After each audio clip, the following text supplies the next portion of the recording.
Masuk. Ya. Hari ini memang saya tak jangka langsung. Apa yang saya jangkakan jauh ke memang meleset. Dan saya ingatkan ada something yang betul-betul menguatkan apa yang kita tahu sebelum ni.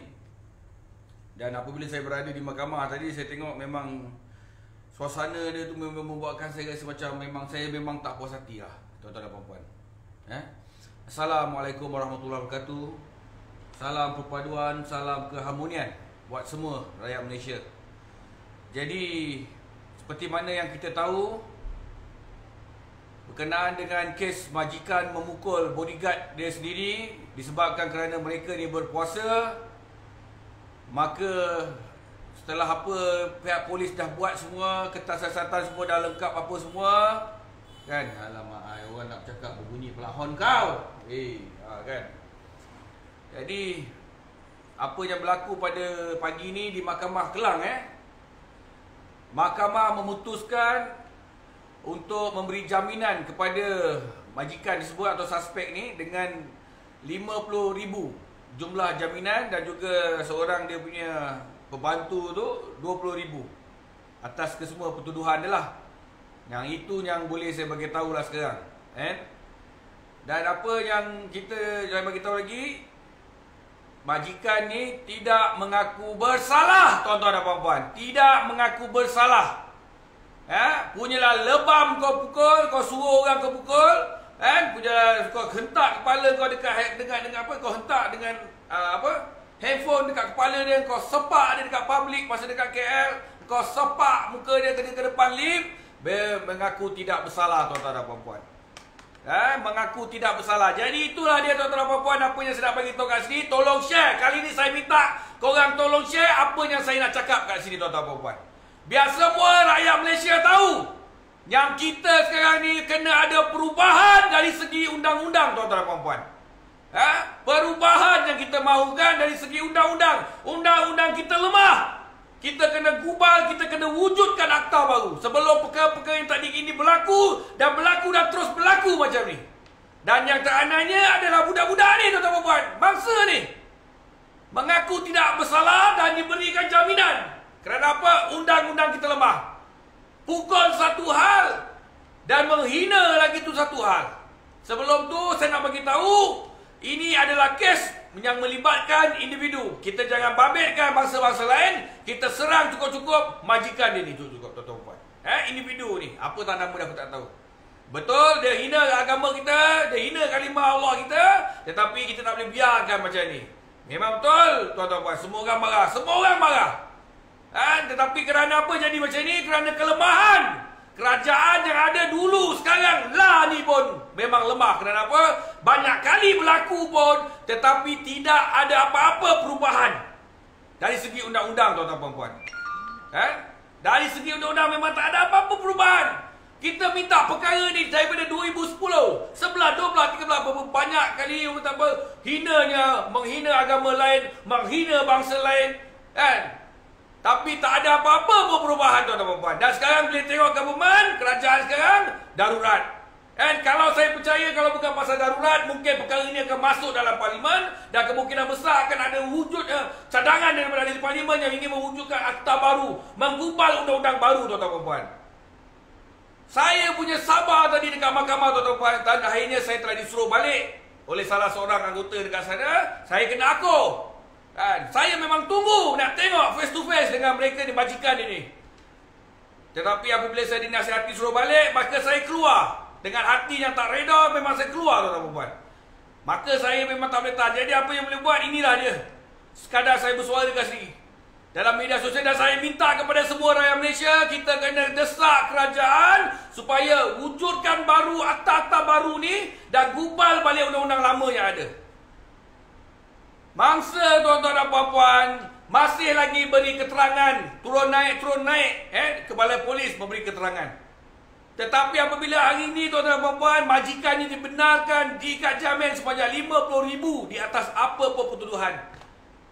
Sadis tak sadis, kita tahu majikan dia banyak duit, tuan-tuan dan puan-puan. Itu pasal saya cakap. Peguam memang dia akan buat kerja dia, tu lantak dia, pendahulu raya ke apa. Tetapi Inilah hakikatnya. Disebabkan kerana apa? Undang-undang kita lemah. Undang-undang kita lemah, tuan-tuan dan puan-puan. Ini yang saya minta. Ya, kita desak kerajaan supaya wujudkan akta baru. Tapi nak desak sekarang tak guna. Parlimen sedang putih gantung disebabkan darurat. Kalau saya rasa darurat ni tak ada, Parlimen boleh bersidang, saya rasa perkara ni confirm akan masuk dalam Parlimen, akan dibahaskan oleh ahli Parlimen. Confirm akan ada satu, tapi itulah dia, ada ahli Parlimen sekarang ni. Ini pun satu masalah juga. Dan bila kita mewujudkan, kita mendesak akta baru hukum akta baru, undang-undang baru, maka perkara seperti ini tidak akan berlaku. Tuan-tuan dan puan-puan, sampai bila yang miskin ditindas, rakyat biasa ditindas, tetapi mereka golongan-golongan kayangan ni yang ada duit, senang, bebas, buat apa saja, tuan-tuan dan puan-puan. Buat apa saja, tuan-tuan dan puan-puan. Mereka ada duit, undang-undang seperti mereka boleh bayar dengan duit, tuan-tuan dan puan-puan. Boleh nampak hari ni apa yang terjadi dekat Kelang. Mangsa 2 orang ni dipukul, dipukul, dihina disebabkan kerana mereka ni berpuasa. Ini adalah majikan. Tetapi korang boleh nampak sekarang, apabila kita ni pihak polis nak bagi dah cukup kena siasatan, nak hentak tu cukup kat mahkamah, tetapi apa jadi? Mengaku tidak bersalah. Dia dah hentak budak tu cukup-cukup sampai lebam-lebam, gambar dah ada, semua dah cukup dah. Mengaku tidak bersalah, mahkamah lepaskan dengan jaminan RM50,000. Kan, nak cakap lebih-lebih tak boleh, tuan-tuan dan puan-puan. Pasal apa kan kita kena tuduh hina mahkamah? Tetapi inilah dia keadilan yang kita orang dapat. Daripada malam pertama saya turun ke balai, berhimpun bersama-sama dengan rakan-rakan lain. Hari kedua, hari ketiga dah sampailah ni. Diberi jaminan, tuan-tuan dan puan-puan. Ini memang tak masuk akal. Ya, betul mendatangkan kecederaan. Itu saya cakap. Apabila adanya akta baru, sekiranya wujudnya akta baru, yang mana kau tak boleh hina agama orang lain, kau tak boleh hina bangsa lain, tak boleh usik institusi diraja yang boleh mengugat perlembagaan, keharmonian perpaduan, hukumnya jangan dijamin. Jangan dijamin, tuan-tuan dan puan-puan. Saya percaya, tuan-tuan dan puan, kalau kita diamkan kes ni, maka ni akan berlalu macam tu je. Saya takut sekiranya sekarang ni ada orang-orang tengah yang sedang buat kerja. Dan orang tengah ni, maka aku nampak memang banyak dah kesana ke sini, kesana ke sini. Yang jadi mangsa kita, tuan-tuan dan puan, rakyat kesian ni. Saya kejap lagi akan bersama dengan brother 2 orang ni. Saya akan pergi jumpa 2 orang kejap lagi. Kita ada urusan sedikit. Tapi itulah dia. Saya telefon dia tadi bagi tahu. Mereka risaukan keselamatan dia. Apabila dia dapat tahu yang majikan ini dijamin, mereka risaukan keselamatan dia. Keselamatan keluarga dia. Sampai kan cakap, bang, mana kita nak suruh kita ni, bang? Saya cakap, jangan kita takut. Saya beri jaminan, tak akan ada orang berani sentuh korang, saya cakap. Tuan-tuan dan puan-puan, ini sudah melampau. Korang tengok apa trauma yang diorang hadap sekarang ni. Sampai macam tu cakap dengan saya, tuan-tuan dan puan. Saya memang bersama dengan diorang.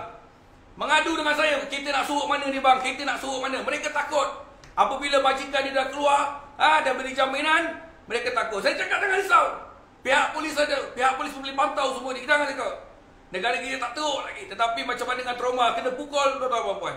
Dan bos dia diberi jaminan RM50,000 je. RM50,000 je, tuan-tuan dan puan. Ini mengarut. Tak boleh terima akal. Dipukul kerana berpuasa, tetapi dilepaskan macam tu saja.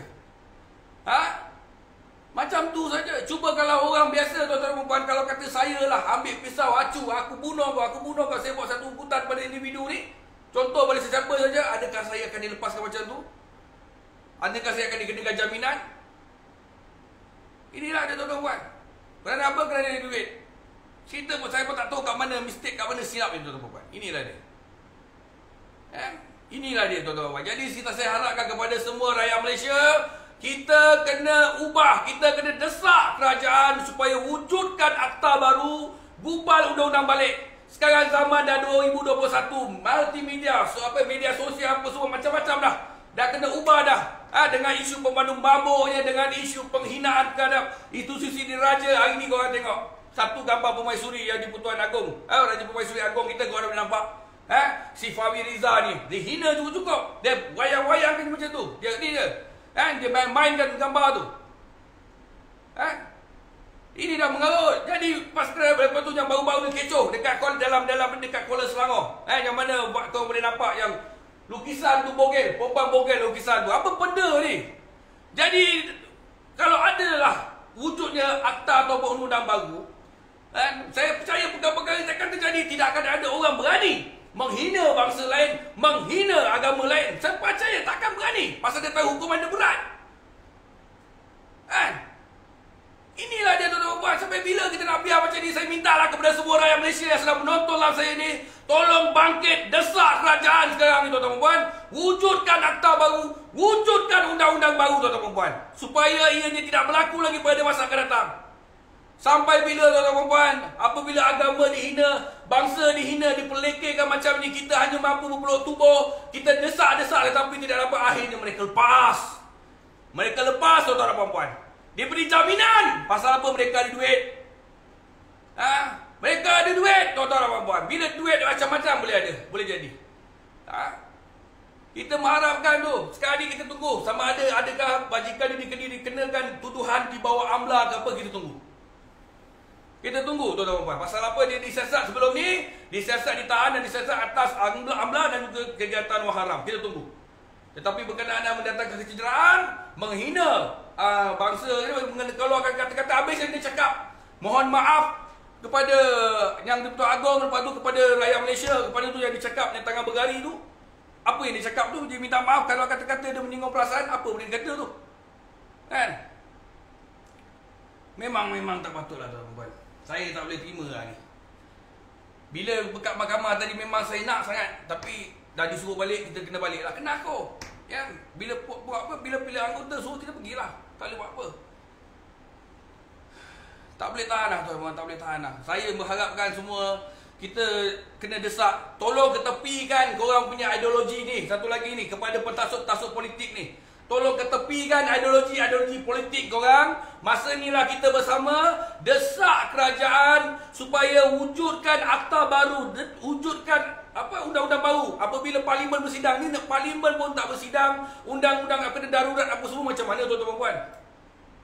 Besok bila parlimen dah bersidang, benda ni dah slow. Jangan. Kita kena keraskan benda ni tuan-tuan puan. Kita kena keraskan. Jangan, saya bukan minta korang perang. Tak payah, tak perlu kita nak bergaduh dengan orang-orang, tak perlu. Saya bukan minta tu. Saya bukan minta korang pergi sekretariat, tak perlu. Kita cuma minta sekarang kerajaan sekarang ada ni, kita desak. Minta pertubuhan-pertubuhan NGO bukan Islam ni apa, yang bukan Islam ke, yang bukan Islam ke, semua rakyat Malaysia tak kira lah. Anda Melayu, Cina, India bersatu hati supaya wujudkan akta baru yang boleh menggugat akta baru, undang baru yang mana kita boleh kenakan kepada mereka-mereka ni, yang boleh menggugat keharmonian, yang boleh menggugat perpaduan rakyat negara kita ni, dikenakan hukuman yang berat. Jangan bagi jaminan, jangan bagi lawyer, betul-betul kita hukum cukup-cukup. Tak kisah dia budak ke, dia makcik ke, atuk ke, nenek ke, itu je ubat dia tuan-tuan puan. Itu je kita patut ajar. Jangan bagi muka lagi dah. Jadi saya mohon kepada semua rakyat Malaysia, tolong kita desak kerajaan supaya wujudkan benda ni semua. Jangan hangat ayam tu tuan-tuan puan. Besok kena kat bangsa korang baru kau fikir. Besok kena kat bangsa korang baru kau fikir. Sampai bila nak macam ni? Sekarang yang kita kena buat tuan-tuan puan. Aku jangan tak tepuk-tepuk meja ni. Allah bagi geram ni aku. Tolonglah tuan-tuan puan. Saya memang dah tak boleh lah. Saya rasa kalau kita diamkan benda macam ni, kita jadikan ini sebagai contoh. Aku banyak duit. Korang boleh nampak Tokey dia banyak duit. Nak bekerja dengan dia, tak payah sembahyang. Makan pun kena pakai sudu tuan-tuan puan. Jangan pakai tangan. Betapa rasisnya majikan ini. Betapa rasisnya majikan ini. Tapi kita jangan salahkan orang lain, kita salahkan majikan dia seorang saja. Jadi kita harap pada ahli politik, kalau sana pun tolonglah. Tolong fikir sikit. Jangan fikir korang nak senang, nak kuasa. Kalau fikir kerajaan sekarang pun kau boleh nampak. Aku bukan nak blame kerajaan, tetapi bila kita cakap pasal kerajaan, kita kena panggil dengan polis, bagi keterangan. Tuan tak boleh kutuk kerajaan, tak boleh kutuk kerajaan. Saya nak cerita sikit lah. Alang-alang dah buka, saya buka. Saya kena panggil dengan IPD dan Wangi 2 minggu, 3 minggu yang lepas. Kerana apa? Saya mempertikaikan kuarantin ahli-ahli politik yang baru balik daripada luar negara. Dikenakan 3 hari, tetapi rakyat dikenakan 10 hari. Bila saya bersuara benda tu, saya dipanggil. Kenapa? Kerajaan tak nak orang kritik. Kerajaan yang perfect. Saya bagi tahu ini bukan kerajaan yang perfect tuan-tuan puan. Sepatutnya kerajaan kena peka benda-benda macam ni. Terus terang. Kita nakkan satu perubahan. Kau daripada PN kau cakap macam ni, bawa kepada PH bawa macam ni, sama kepada PN. Sampai PN kau buat darurat, parlimen tak boleh bersidang. Apa kebendanya ni? Bila berlaku kes-kes macam ini, kat mana lagi suara rakyat nak bersuara kan? Patutnya kat parlimen. Tetapi parlimen bila dah digantung, tak boleh nak bersidang. Apa yang jadi sekarang ni? Kepada siapa lagi rakyat nak bercerita ni, nak mengadu? Wakil rakyat pun tak boleh buat apa, tuan-tuan dan puan. Tak boleh tahan. Nanya budak Aru lah, kena, kan? Saya memang tak boleh lah nak buat lab dengan mereka ni. Saya kena jaga cukup. Sampaikan trauma, takut. Bang, mana bang nak suruh kereta bang, macam mana ni bang? Tak apa cakap, tak perlu risau. Kita ada PDRF. Tapi inilah dia. Inilah dia. Banyak kali dah berlaku. Tetapi ujung-ujungnya individu tu bebas. Saya minta maaf. Maaf. Tetapi hati yang terguris ni macam mana ni tuan-tuan dan puan? Disebabkan kerana kita ada perlembagaan, kita hormat pada perlembagaan, kita ada undang, kita kena hormat undang kerana kita rakyat Malaysia, kita akur. Walaupun pedih tapi kita akur. Tetapi jangan sesekali korang mencuba buat macam ni lagi, ngapi-ngapikan lagi. Kan? Kita orang dah penat. Orang kata mempertahankan, kita tahan. Jangan disebabkan kerana kau seorang habis semua kita bergaduh semua sendiri. Tolong. Kita tak nak macam tu. Tapi ini, dalam hal ini, saya boleh cakap kelemahan undang-undang negara kita, tuan-tuan puan. Ini adalah kesilapan yang paling besar saya rasa, di mana kelemahan undang-undang kita, tuan-tuan puan. Undang-undang kita ni memang kena gubal, memang kena ubah. Sampai bila kita nak biar? Tetapi kalau kata undang-undang, kita kutuk menteri, kita kutuk kerajaan, tiba-tiba datang terus 3 paku angkat gari terus bawa pergi balai. Pasal apa? Kita kutuk kerajaan, kita kutuk ni. Tapi bila benda-benda macam ni, bila kita minta gubal undang-undang, wujudkan akta baru supaya ianya lebih, rakyat Malaysia ni lebih faham. Jangan hina, jangan kutuk bangsa-bangsa lain ataupun agama lain, tak kisahlah apa bangsa pun. Kan? Akan dikenakan tindakan yang sekeras-kerasnya. Tak ada. Pasal apa? Lawyer akan buat kerja. You tak perlu ni dah. Tak. Dia boleh nampak dah. Kau boleh nampak. Sedih tuan-tuan dan puan-puan. Kerana lemahnya undang-undang kita ni, banyak perkara-perkara yang berlaku di depan mata kita lepas macam tu saja.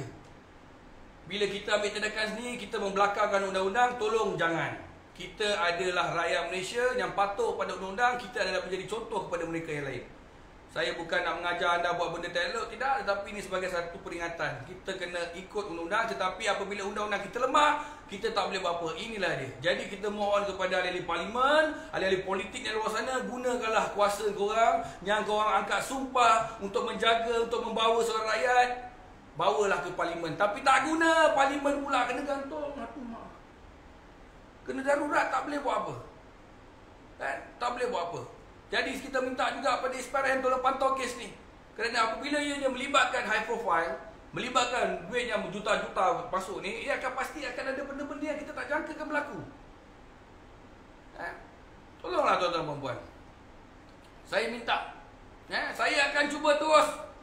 Sebelum saya akhiri live saya ni, saya nak pesan satu. Ini adalah masalah individu majikan dia.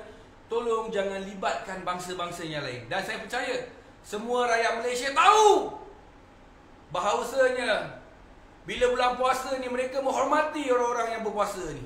Cuma ada segelintir mereka ni yang otak dia aku tak tahu kat mana, yang ataupun resi sangat. Tolong jangan libatkan yang lain. Ini adalah isu majikan dia. Kita hentak cukup majikan dia ni. Kan? Dijamin. Kan? Okey, tak apa. Biarkan. Kita tunggu saja apa yang berlaku. Kita tengok kan macam mana step dia lepas ni, tuan-tuan dan puan. Itu saja daripada saya. Terima kasih kerana bersama-sama dengan kami ni, kan. Walaupun saya tak boleh nak bawa mereka ni selap depan mata korang, tapi terima kasih kerana orang kata apa, support. Begitu juga dengan NGO-NGO lain yang bersama-sama dengan kita daripada awal hingga akhir sampai sekarang ni. Kita masih lagi. Saya akan follow kes ni walaupun orang kata apa, benda ni memang kita terpaksa pandang dari jauh. Kita akan follow, kita akan tengok betapa lemahnya undang-undang negara kita ni. Silap-silap saya pun kena panggil ni apabila keluarkan statement macam ni. Tak apa, saya terima. Assalamualaikum, salam perpaduan, salam keharmonian.